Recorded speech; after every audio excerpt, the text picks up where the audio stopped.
So, kumusta bro? Yung photoshoot kuya, okay din naman, maganda.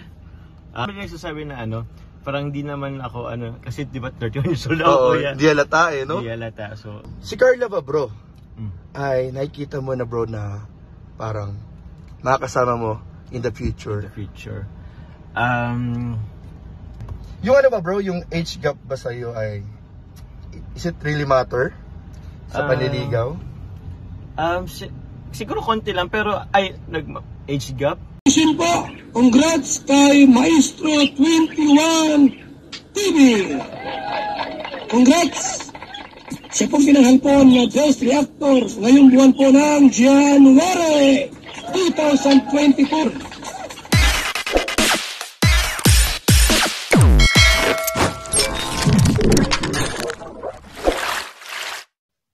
Okay mga kalingap, isa na muling mapagpalang umaga, tanghali, gabi po sa inyong lahat. Sana po ang lahat ay nasa mabuting kalagayan at ligtas po sa anumang kapahamakan, saan man po kayo dako ng mundo naroroon. Ako po muli ang inyong lingkod, Maestro 21 TV. Kumusta? Kumusta na po kayong lahat? Sana ay ligtas po tayong lahat sa mga panahon na ito.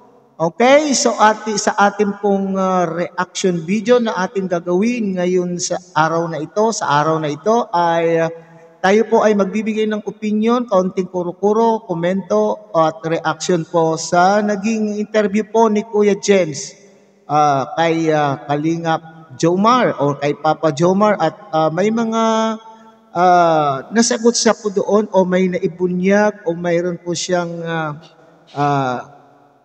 naibigay na katotohanan o naibunyag po. Okay? Meron po siyang nasabing mga katotohanan tungkol po sa estado po nila ni Baby Carla. So, alam ko ay napanood po ninyo ang kabuuan po ng video po ni Kuya Jens at sana ay suportahan din po niyo siya dahil ang ating pong maikling video clip ay mula po sa kanya pong channel. Okay? So, yan po ang ating pinakapaksang ngayong araw na ito. Bago po yan, tayo muna po ay magbibigay pugay po sa ama at founder po ng Kalingap, Kuya Bal Santos Matubang, Ate Edna Vlog, Kalingap Rob, Kalingap Dan, Kuya Brooks Vlogs, at siyempre, Ruel of Malalag. At kung bago pa lang po kayo sa munting channel na ito, sana po inyo rin pong suportahan sa pamamagitan po ng pag-like, share and subscribe, at tuloy pindutin na rin po ang notification bell at nang sa ganon ay ma-update po kayo sa ating pong mga gagawing mga reaction videos na kagaya po nito. Okay? So likewise, mega shout out sa ating pong mga kapatid at mga kasamahan po dyan sa Karepa, Kalingap Reactor Partners, sa pamumuno po yan ng aming Presidente Javier De Leon aka Virador. At ganun din po, suportahan po natin, tangkilikin po natin ang ating mga kasamahan at magigiting, masipag pong mga Kalingap partners, Kalingap charity vloggers. At siyempre, big shout out sa ating pong mga Kalingap subscriber, Kalingap supporters, and organic sponsors. Ganun din po sa ating mga kapatid po dyan sa Team Siomai and of Kalaki Community at ang buong Kalaki Community. Magandang araw po sa inyong lahat. So ngayon po, tayo po ay tunghayan po natin ang isang maikling video clip sa naturang interview po ni Kuya Jens kay Jomar, at doon mayroon po siyang mga naisiwalat. So konti lang po yung aking kinuha. Yung pinaka-highlights lamang po ang aking kinuha doon sa interview yon, at alam ko ito rin po yung gustong-gusto na makinig, napapakinggan. Ito rin po yung bahagi kung saan gustong-gusto rin po ng maraming Jomcar fanatics, Jomcar fans, ay ito yung bahagi na gustong-gusto po nila pong mapakinggan at malaman. Okay, so tunghayan po natin mga kapatid ang naturang video clip. Bro, maraming tatanong din bro kung kumusta yung nakaraang episode ninyo, yung photoshoot. So, kumusta bro? Yung photoshoot kuya, okay din naman, maganda. At tawag yan? Kulit. Okay. Love trip, good vibes lang no? Good vibes lang. Tapos, ewan ko. Nakapang high school tayo, ewan ko kung ano. Pero marami rin nagsasabi na parang di naman ako kasi di ba 31 years old ako, Oo, kuya. di halata eh, no? Di halata. So, Parang mga high school love, Parang- ano? Ayun bro, may galing ito. Okay, so totoo nga naman po mga kapatid, nakakatuwa nga po tignan po sila sa photoshoot, sa naturang photoshoot sapagkat naka-costume po sila ng pang high school at sinasabi nga sa feeling po ni Papa Joms ay awkward na sa kanya supposedly sa pagsusuot po ng high school uniform pero dahil po considering his age, okay, siya po ay 30 years old at iniisip po niya na parang, teka muna, parang awkward na po yata ako. Pero nabigyan naman po niya ng hustisya, okay? Sa aking palagay, sa aking opinion, mga kalingap, mga Jomcar fanatics ay talaga naman pong nabigyan po ng hustisya po ni Kalingap Jomar o ni Papa Joms ang pagko-costume po ng high school uniform do sa kanila pong naturang photoshoot sapagkat sa edad po niyang si Papa Joms ay hindi po halata. Yan po rin sinabi po ni Kuya Jens, di ba? Hindi po halata kasi cute tignan, okay? Baby face tignan po si Papa Joms, okay? So madalas pag 30 years old talaga naman pong mababanaag na po sa mukha natin ang ating mga edad pero si Papa Joms ay talagang high school pa rin po siya. Cute pa rin siyang tignan at talagang marami po ang maliligaw o marami po ang magkakamali na siya po ay high school pa lamang din po siyang tignan. Okay? Okay, Tita Jet. Itong tanong na ito, bro. Tita Jet. Hello, Tita Jet. Ang tanong ni Tita Jet, bro, isa sa mga katanungan. Actually, marami siyang tanong. Pero pipili lang tayo ng ilan. Sige po. Una niyang tanong, bro, ay si Carla ba, bro, ay nakikita mo na, bro, na parang makakasama mo in the future? Wow. There's a big chance. So, sana. Ay, Sana. grabe. So, Sana. hindi rin kasi natin Oo, syempre. ma-foresee pero magkano pa si Syempre, Carla. nakadepende rin kay Carla. Nakadepende kung baka Sa magulang niya, sa magulang ikaw, Oo. sa mga nangyayari sa paligid. Opo. Pero may malaking Chances. Wow! Talaga naman po. Kaya nga ito lang po yung bahagi na aking pong pinili mga kalingap. Kasi alam po ito yung talagang gusto pong mapakinggan at malaman po ng ating mga Jomcar fanatics sa kwentong ito. Hindi natin po alam kung ito po ba ay bahagi ng script para sa Love Team serye po nila. Pero sabi ko nga noon ay hindi po maiiwasan. Okay? Sa mga love team, maski na sa totoong love team sa pelikula ay hindi po natin maiiwasan na talaga pong magkakadevelopan. Sa magiging closeness ng dalawa ay maaaring mayroon na rin po silang mararamdaman sa bawat isa na kakaiba at napupunta na po sa katotohanan. Okay? So according to Papa Joms ay malaki daw po ang tsansa. Nako po naman. Malaki ang tsansa. Okay. Hindi ang sinasabi niya, we have to take into consideration ang mga bagay-bagay sa paligid, sabi niya nga. At we have to consider also that the age gap. Hindi lamang po yung age gap, kundi yung punto na itong si Carla ay kinakailangan po niyang magtapos sa kanyang pag-aaral. So sa makatwid ay kinakailangan maghintay patiently itong si Papa Joms.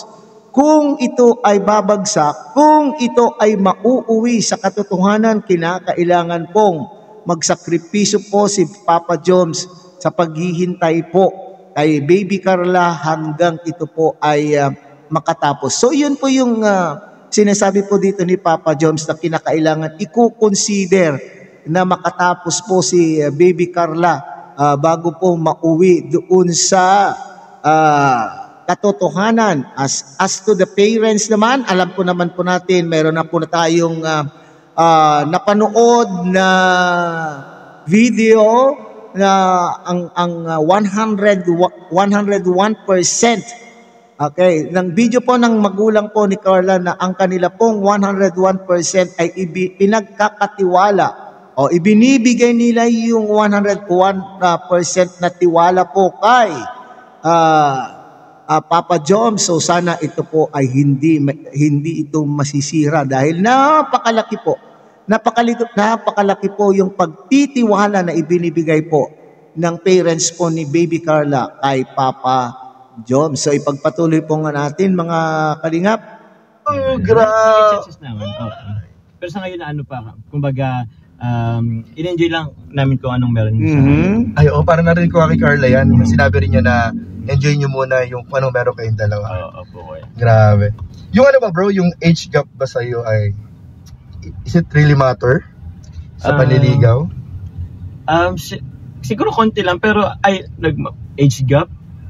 Siguro not really naman, Kuya Jens. Siguro meron konti, pero konting-konti. Kasi ang dami ko din kasi narinig na babasa ng mga nagkakatuluyan na sobrang layo ng age gap, sobrang laki. So, wala naman kaso dun. Siyempre, sa tao. Wala daw po kaso po mga kapatid, mga kalingap sa age gap.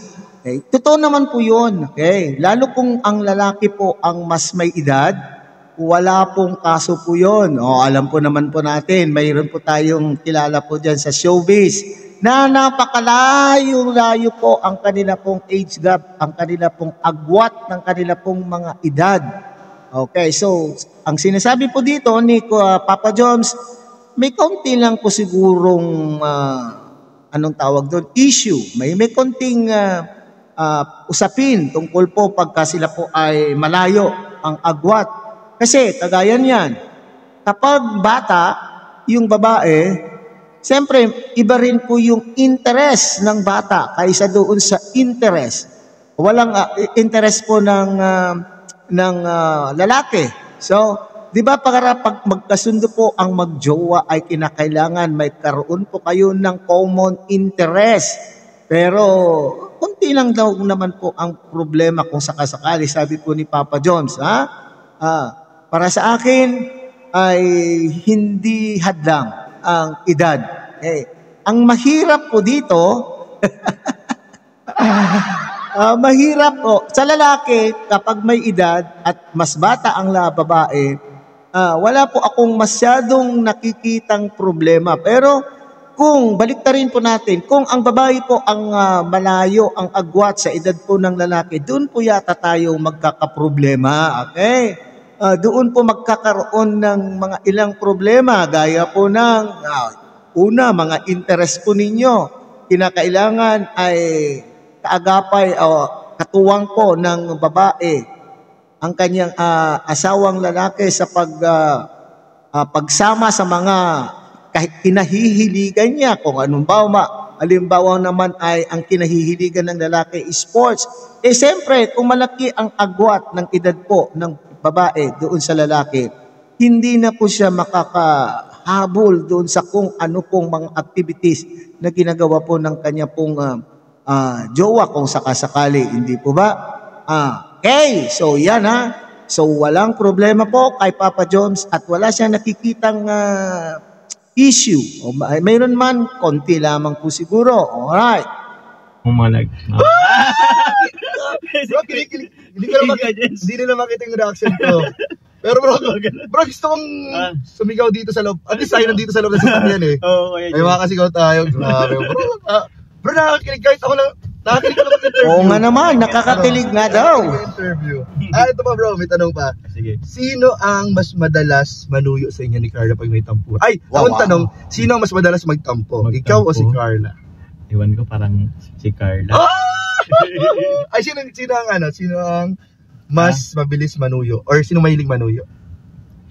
Nanunuyo rin si Carla, pero parang mas nanunuyo ako ng Dapat lang po, Papa Jones, dapat lang po na ang lalaki ang parating nanunuyo sa babae kapag kayo po ay mayroong hindi pagkakaunawaan. Okay? madalas ang lalaki po ang nagpapakumbaba. Pinagbibigyan po natin ang mga kababaihan. So tama lang po yan na Papa Joms. Pagpatuloy po yan. Grabe naman yan, bro. Sa tingin mo, bro, sino ang mas selosa or seloso sa inyo dalawa? parang magjowa na yan, ha? Hindi, tsaka bro, parang yung napanood ko sa mga nakarang episode, parang alam ko ang sagot eh. Sitan mo kaya sino? Parang sabi ng mga comment, si Kopi daw kawawa lagi pag minigil selos eh. Oo nga eh. Ganun tama eh. Pero, ano po yan? Sa tingin mo bro, sino mas seloso sa inyo ni Carla? Di ko alam. Malalaman, abangan. Abangan nyo. Kasi the last time kasi andin si Kuya P. Speaking of Kuya P, bro, ano yung nararamdaman? May tanong din dito eh. Ano nararamdaman mo pag nalalaman mo na merong mga humahanga kay Carla? Pwedeng sabihin sa iba na parang, yung isipin ng iba na parang, ay, ano naman yun, bakuran mo yan, or pero, sa akin naman kasi parang hinangan, ibig sabihin maraming magaganda katangian ang meron si Carla kung ba't siya hinahangaan. So parang compliment din naman yun. Tapos compliment para kay Carla. So di naman ako kumbaga kumbaga ibig sabihin nun pare-pares kami nung nakikita kay Carla. Oo, kasi maraming humahanga eh. Maraming humahanga. Tsaka yung paghanga naman, minsan nga may babaeng humahanga sa kapwa babae. Oo. Wala namang masama doon. Walang masama. So para sa bro, parang proud ka pa. Na maraming humahanga kay Carla. Oo. Yan, tama po. So dapat ang feeling po ni Papa Joms ay maging proud. Maging proud ka sapagkat maraming humahanga doon sa iyong napupusuan ka kung sakasakaling totoong napupusuan na po. Dahil nasa isip po natin na ilagay mo sa isip mo, wow, swerte ko pala. Pwede mong sabihin sa sarili mo, wow, swerte ko pala sapagkat ang aking pong napili o napipisil na maging jowa ay maraming katangian na gustong-gusto rin po ng ibang tao. Yan po yung sinasabi po ni Kuya Jens po dito mga kalingap ha. So maging proud ka na yung iyong kapartner ay physically beautiful sa inside at mga katangian na sinasabi mo ay maraming humahanga sa mga nakikita po nilang katangian po ni Carla, lalo na po ang ating mga masugid po ninyong fans, mga tagusuporta ay talaga naman po ay humahanga po sila sa kagandahan taglay po ni Baby Carla, at the same time yung inner self ni Carla, yung katangian na nakikita po nila po kay Carla. Kaya magtaras ka lang, Papa Jom, ha? Taras, hindi yung ibig sabihin na babakuran mo na dahil maraming nagkakakras po kay Baby Carla. Humahanga lamang po sila, pero hindi po ibig sabihin na pag humanga ka na po ay jojowain mo na agad. Hindi po. Humahanga ka dahil sa taglay na kagandahan, panlabas na kagandahan at yung panloob na kagandahan po ng isang tao. With that, so yan po siguro ang gustong-gusto pong mapakinggan ng ating pong ng inyo pong masugid na taga-suporta. So siguro naman po natauhan na po, kinikilig masyado na po siguro ang inyo pong mga taga-suportas ng mapakinggan na may tsansa na mauwi sa katotohanan ang inyo pong love team. Harinawa ay lahat po tayo ay magdadasal na harinawa ay ito ay mauwi sa katotohanan. Ganoon naman po tayo, umaasa po tayo, sana lang ay walang masasaktan kung sakasakali, wala sana pong masasaktan. Okay, so hanggang dito na lamang po ang ating pagbibigay po ng reaksyon tungkol po sa naturang interview po ni Kuya Jens kay Papa Jobs. Muli, tangkilikin po natin Kuya Bal Santos Matubang, Ate Edna Vlog, Kalingap Rob, Kalingap Dan, Kuya Brooks Vlogs, and Ruel of Malalag. At muli, pinapakiusapan po kayo ng inyo pong lingkod na sana tangkilikin din po ang munting channel na ito sa pamamagitan po ng pag-like, share, and subscribe at tuloy pindutin na rin po ang notification bell at nang sa ganon ay tayo pa rin po ay magkakasama sa susunod po natin gagawin pang mga reaction videos. Isang mapagpalang umaga, tanghali, gabi po sa inyong lahat. Mabuhay po kayo and God bless everyone.